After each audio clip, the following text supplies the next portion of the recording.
Well,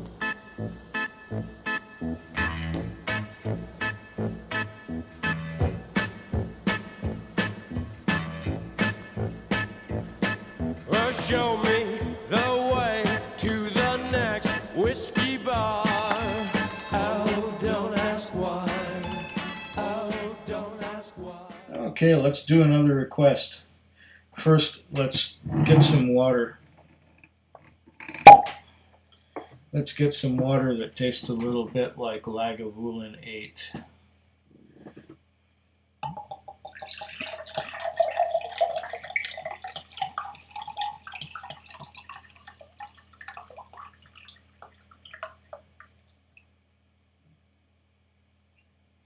Of course, I drained the bottle completely before.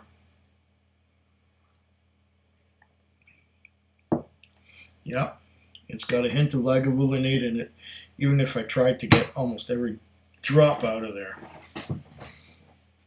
That one drop of Lagavulin 8 that may have been left in there gives the water just a little bit of a peaty flavor, which is quite interesting. But that's not what I'm going to talk about during this video. What I have here is a much anticipated and much requested Bowmore 12. Okay, I put up a little video last week showing me trying some Bowmore 12 that had been opened for 6 months, and I was drinking with my friend in Switzerland, Dago Cleo, name is Bernie. We go back on YouTube several years now and have been enjoying each other's videos. But I'm not talking about, I'm going to talk about the Bowmore 12 because this is the time that I'm actually doing a definitive video on the Bowmore 12, so it will be there forever, and no one will, if anyone asks me for Bowmore 12 again, I'll just point them to this video and say, here it is. Okay. Did I show you that already? Yeah, okay. This is my third dram of the evening after a glass of grain spirit and tonic. Now there's a lot of writing on here. It says, Bowmore Islay single malt Scotch whisky, puffs of peat smoke and pools of honey, sharpened by lemon zest. The first Islay malt. Aged 12 years. Bowmore Distillery, Islay, Scotland. 750 mils, 40% alcohol by volume. Now there's a bunch of stuff on the bottom. Well, you know what? I should actually pour me a dram before I read all the stuff that's on there, just in case we want to have it open up or settle down or be palatable. Oh, there's a nice V-shaped thing here I can stick my fingernail in, and I can just pull this around, and there. If anything, it's easy to open. Has a generous pop too. Cork smells like, well, there's some peat and some fruit on the cork. And that's because I went around several corners after buying this Bowmore. It's either colored or not, I don't know. I went around some corners, and of course the bottle may have gone like this and gone like that, you know, when I went around the corner. And so the cork got wet. That's okay. All right.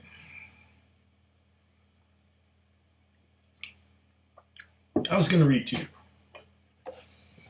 What do we got here? Bowmore's celebrated single malt has been distilled on the magical island of Islay, off the west coast of Scotland ever since 1779. And that was 10 years before King Louis was the King of France in 1789. This makes it the first of Islay's 8 distilleries, by chronology certainly, and by taste too, many would say. Okay. Produced the same way today as it has always been, even down to the use of floor malted barley, Bowmore single malt is widely acknowledged to be among the finest and most perfectly balanced in the world.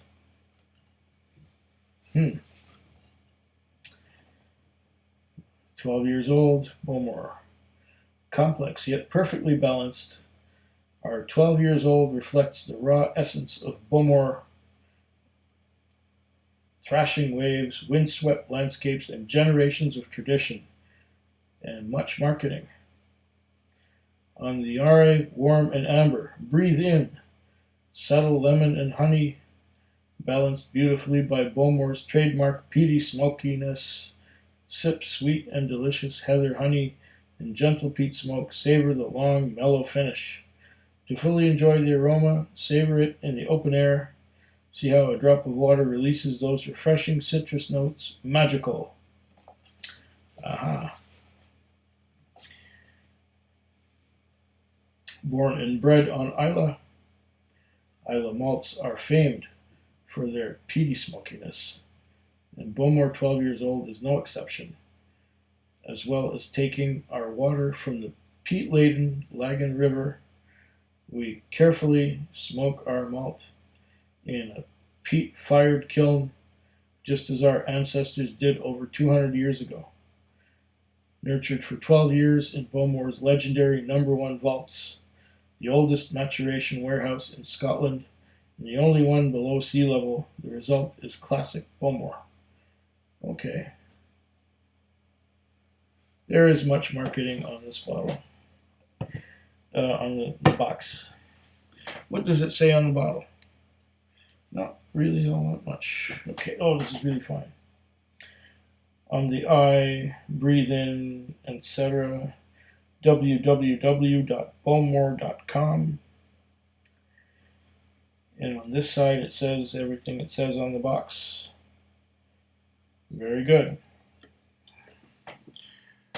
Now that we've used up 6.5 minutes of your time, just telling you what I'm doing and what it says about the Bowmore.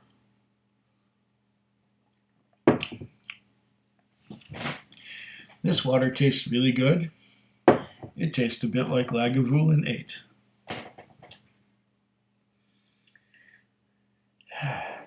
Amazing what a little drop of whiskey will do to water. Oh, okay.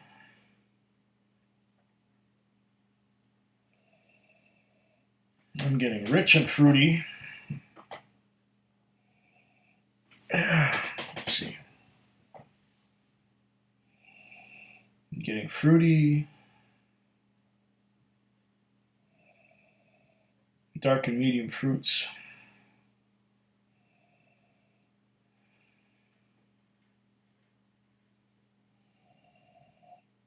There's something lemony in there too.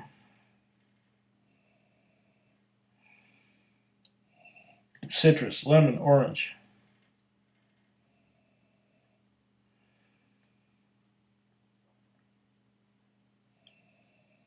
There's also some medium fruits too. There's some plum, some grape.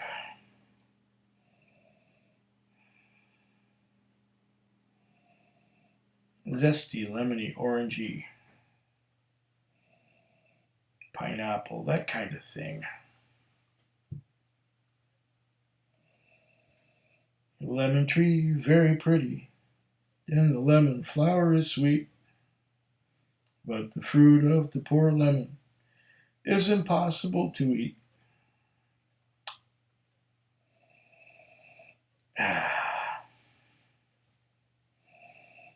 Sorry about the singing, I just get a little carried away sometimes. I smell something or taste something or think of something and it brings back a memory from long ago.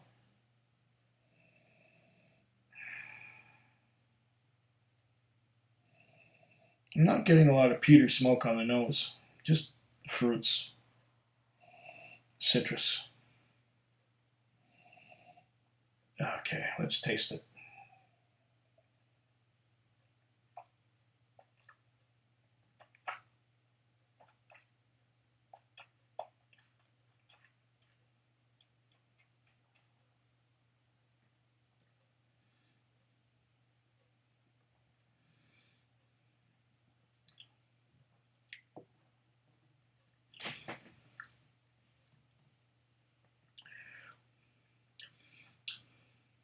I'm getting a lot of citrus.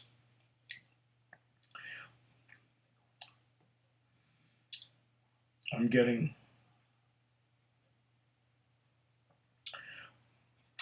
a bit of a tingle from the peat. Okay, the peat is coming on the middle of my tongue now. Fruits on the side, lemon and zest and orange on the sides.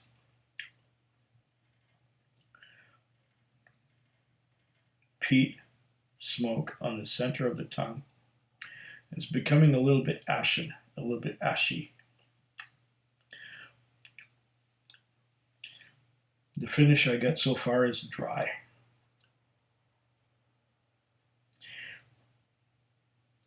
It doesn't have a very oily or viscous mouthfeel. It's not very chewy, but it definitely has an aftertaste, a dry aftertaste with a little bit of lemon on the side. I'm going to give it another pull as soon as I cleanse my mouth out.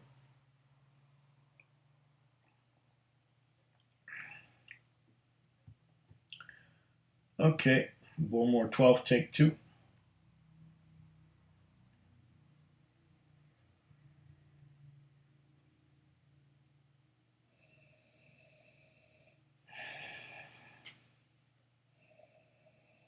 There's the sweetness once again on the nose. Not overpowering though, it's balanced by the fruit. It's balanced by the lemony acidity, I suppose. It's not a very alkaline single malt. Like you get a lot of malts that are higher ABV, which will have a little more of that alkaline, slippery, and chewy, viscous kind of character. This is just kind of thin.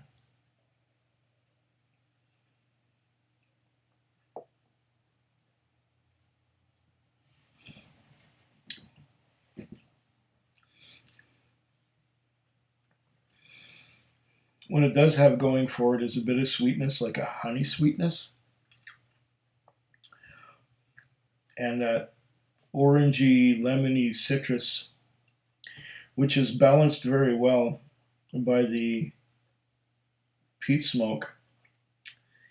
But the peat is not overpowering. It's gentle. It's gentle. It's about, I don't know, maybe 10 to 15 ppm. It's not very strong in the way of... It's something that combines... let's say you're not really into peaty whiskey. Let's say you're into sherry casks. Let's say you're into kind of thing you'd get from Speyside, like a Glenfarclas or a Glendronach, or you're into more sherry cask whiskies. And someone suggests you try peat, and they give you a Laphroaig or a Lagavulin, and you go, ugh, and you spit it out, and you go, this stuff tastes terrible. Now, if you're gently transitioning, I went the other direction. I started with peated whiskey. I started with Lagavulin, Laphroaig, and only I tried some which were not peated but sherried, and they tasted to me like wine, and I don't really like wine, and I wasn't really into that at all. And so if you're going the opposite direction from the way I went, let's say you were a wine drinker and you started drinking sherried whiskeys, but you hadn't really started with peat yet, Bowmore is a gentle introduction to peat, especially if you're into sherry whiskey. This has the sherry, and it's well balanced by the peat. It reminds me a lot of Smokehead. Smokehead is kind of like that. It has a balance of sherry and peat, but not all that much strength. We've only got 40% alcohol by volume here. I always go to my benchmark whiskey for a balance between peat and sherry, and that one is the Lefroy Triple Wood. And there are others that are close. There's Ardbeg Corey Vrecken. I don't know if you can get that anymore. There's Lefroy Glore, also very excellent. And I have some Ardbeg Perpetuum that I'm getting into a little bit lately. And even the Port Charlotte 10 second edition has some of that as well. But my benchmark, the one to beat, is still the Lefroy Triple Wood. Now this has got some of the same elements, and it's got a little bit more of that citrus to it, but it doesn't have the same strength because of the low ABV at 40%. If you go towards Lefroy Triple Wood, I believe that had 40, was it 46%, or was it 48%? It was somewhere up there. And because of that, the flavors were more intense. However, it mentioned on the box to add like a drop of water. Let's see if that brings the citrus out some more.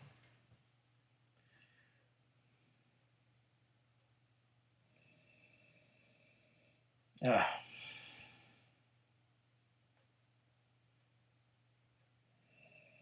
don't generally add water to a 40% alcohol by volume whiskey, but okay. Take another look at the bottle here.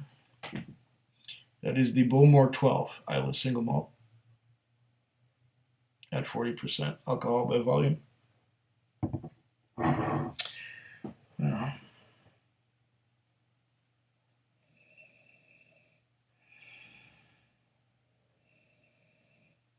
If anything, the water diminishes the citrus, at least to my nose.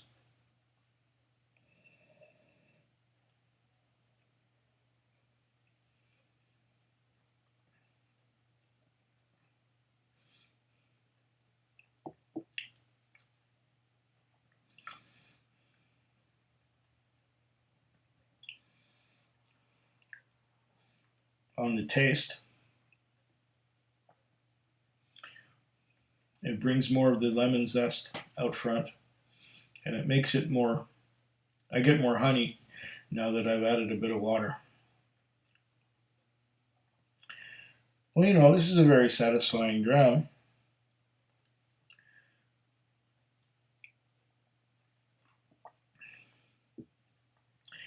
If you're just starting out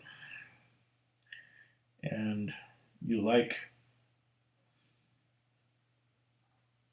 sherried whiskey, but you're not really into peated yet, it's an introduction to peat. But peat is very subtle. And if you're into peated whiskey, it might get you pointed in the direction of sherry, because it's not exactly a sherry bomb. And it does have some of that fruity Speyside kind of thing with the lemon and the citrus. It's well balanced, but I would like all of the flavors that are in here to be turned up another notch or two. It's good, it's balanced, but I could use a higher ABV. 43% would be wonderful. 46% would be just perfect for this particular balance.